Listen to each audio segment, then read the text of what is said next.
So people are mad because Aquaman didn't take a firm stance on global warming and climate change.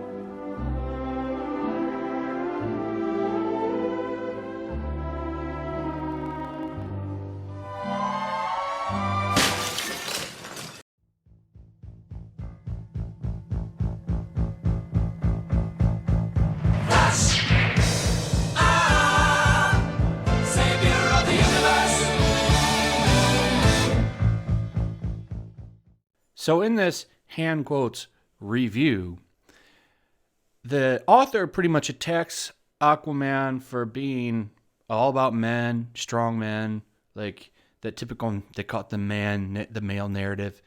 Talks about how the movie didn't take a big stance on climate change. It seems to want to jump on the theme, but not embrace the full message and do anything about it.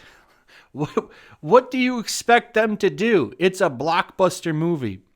What I don't get about these people is they will literally sit there and go on and on about, how they want all of these politics in the movie. The movies need to take a strong political stance. We saw this with Fallout 5 because the movie took place in like a rural area, right?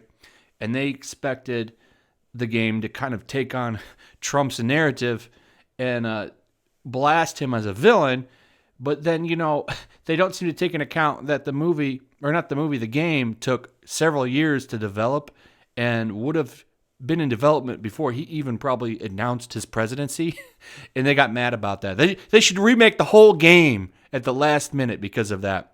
And now we have someone mad for the same exact reason with Aquaman. Not so much that I didn't change it, but that the movie didn't embrace the message. The movie didn't get on a big podium soapbox and say, you need to stop putting your garbage in the wrong bin. I mean, come on. You went full retard, man. Never go full retard. All right, let's listen to this hot take. No, yes, please let us continue the tradition of telling stories about men who proudly don't care anything about being thrust into positions of power and authority purely on dint of birthright. I mean, as long as we have some smart, dedicated, noble-minded women around to support them and guide them and show them the way to wise manhood, that's fine, right? Like, maybe some women who have been working towards whatever lofty goals the man will eventually achieve, and even though he's arrived on the scene and previously noted, couldn't give a shit about the things that will step aside and let him take all the credit for. I certainly cannot see any way in which this recurring cultural narrative could have any negative effect in the world. So, the argument here is that letting Mira is working towards, the goal of fixing things or whatever, and she's just going to step aside and let Arthur take the credit. And that's the real problem here. It's going to have women think they should be submissive or something. And, this person is also sick of the man being the person to kind of come in and take charge. The problem is people have been telling stories like this for thousands of years. And they still like the hero's journey and the guy from Birthright taking it. It's similar to like pulling the sword from the stone with King Arthur, coming in. It's like his right to do it. It's like a divine right? Maybe not a birthright. However, it's still kind of a similar type of story. These stories have been told like this for thousands of years. People like them. They're not going anywhere. But it goes against that NPC narrative, right? When we see, what is an okay version of masculinity, right? It's some dude putting makeup on his face, doing makeup tutorials, or a guy in short shorts. That's, the kind of man that the NPCs want, not someone like Arthur. And that's at the root of the problem, right, with these people. So I skipped a big rant where she went on about how Mira is just a girl in the movie and can't do anything by her old little lonesome. And we'll just go right to this big rant that she wrote. Here is another recurring cultural narrative that by all means must endure, and that is surely isn't doing any damage whatsoever. Science fiction and fantasy stories, of which Aquaman is arguably a bit of both, told by men. The screenwriters here are director James Juan and 3 other guys. and they have really good worlds, but, Places and Creatures is just effing sexist as the real world. The limits to the imagination at play here are shocking but tediously predictable. God forbid we enrage the fanboys who would howl should any hint of SJW warfare edge into their fishman, who would be King's story, which they may all rest assured has not happened at all. Excellent. And those are the things that we like to hear. And that's why the movie made $105 million. Unless there is something objectionable in the non-blonde Aryan MoMA, she calls.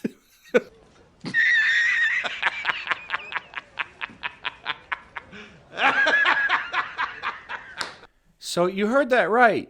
She literally just called the guy who plays Aquaman an Aryan stand-in. Otherwise, a Nazi. What is wrong with these people? Can you imagine being so angry all the time, literally dissecting everything you go to see? Like, I'm going to go see this movie today, and I'm going to just dissect it for every anti-progressive policy it takes. If it comes off even slightly unprogressive, I'm going to label it with an ism or a phobe, and I'm just going to attack it and rip it apart. Like, can you imagine being that unhappy that you just can't go to the damn movies, sit down, and just smile and enjoy it? Especially for a movie like Aquaman, which is really good, really fun. It was just a big popcorn blockbuster that told a good story, had a good cast, and it made a ton of money, right? But that's not enough for these people. It's got to be full-on politics, an agenda. And you're going to see that right now. After the big, long rant where the movie's basically called sexist, and just got done calling Momoa, the guy who plays Arthur, a Nazi, because, they don't say that because he's Hawaiian and Native American, so that's the way they got around it, in her opinion. This is the weirdest article I've ever found. I think, and I've gone through a lot of these articles on my time on YouTube now. This one, I think, is the top one. I'm trying to think of one worse, and I've never heard someone so mad that it wasn't SJW. That I could just imagine her sitting there slamming the keyboard over and over again, like why she's typing this angrily. Whew. All right, so this is the crux of the argument here. Let's get into these two paragraphs right here, because this is where she's mad because it's not pro-environmental enough. So here we go. Indeed, even Aquaman's nominally pro-environmental angle doesn't dare say anything even slightly radical.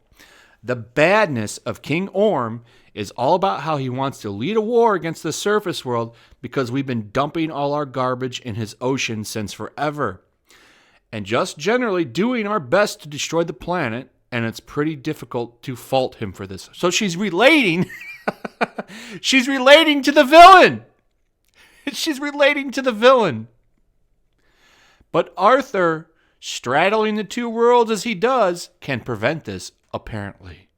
And so Aquaman ends up reassuring us polluting humans that we don't have to change our ways and clean up our act, literally or figuratively, because the half-human guy will make it all better and save us from suffering any consequences for our crimes.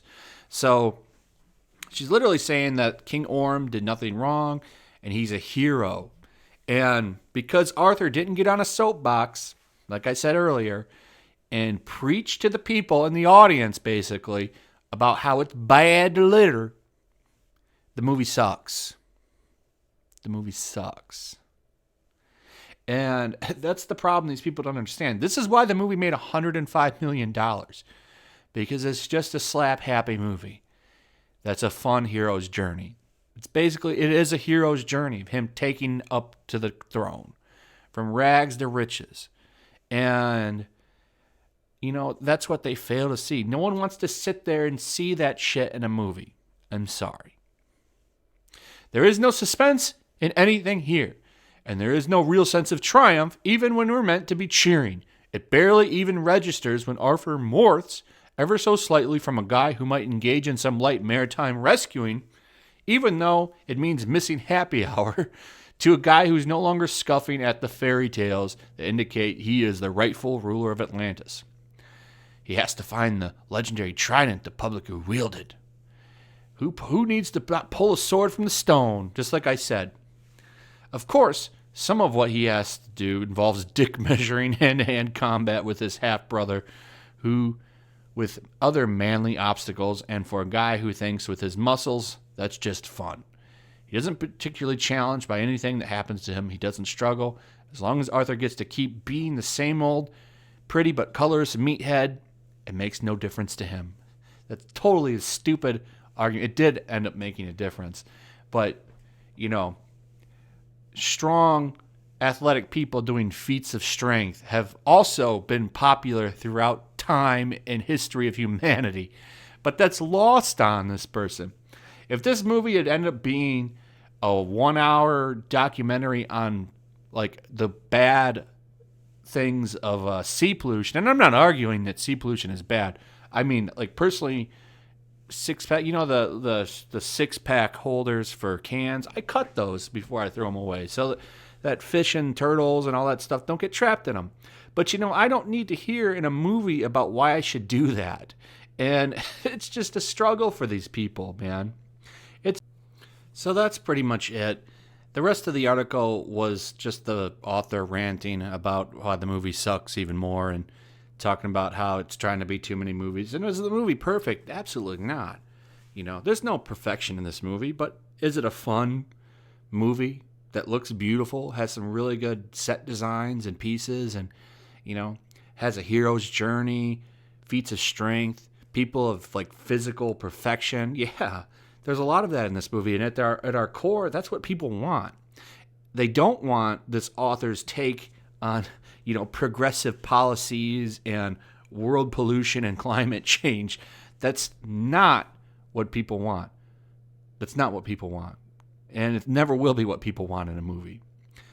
So anyway, let me know what you thought about this. When you thought about this video, what do you think about this hot take? Do you want a movie where Aquaman maybe takes on fish pollution and stuff like that? Let me know in the comments. And before we go, to the people that support this article, I want you to do one thing. Listen to me carefully. I want you to listen. Listen to me carefully. You're an idiot and a scammer.